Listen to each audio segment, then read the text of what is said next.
The next one actually is I had some residents coming and have some complaints with the with our leash-free dog park on Industrial Parkway. There's some concerns that maybe we're not keeping up our end of the bargain, so to say.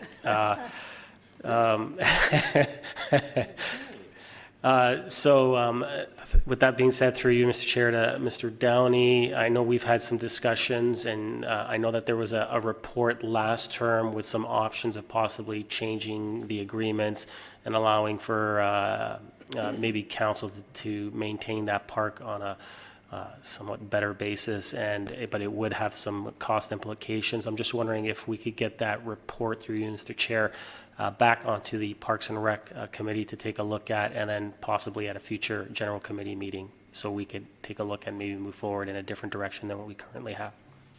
Mr. Downey?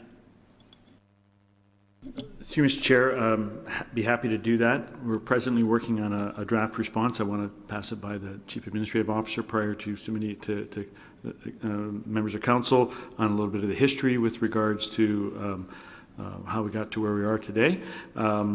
And if Council wishes, our previous report from 2012, and suggesting that's the one you want to be looking at, I'm happy to do that.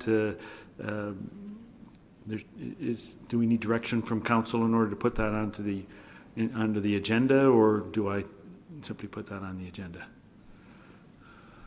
I can turn to our clerk and ask if the chair of the Parks and Rec Committee can put forward items for the agenda. I believe they can, so okay, great. Maybe I'll take direction there. But I do think it's the appropriate place, and we can have the conversation, and then Council can weigh in based on whatever recommendation the committee has. Anything else?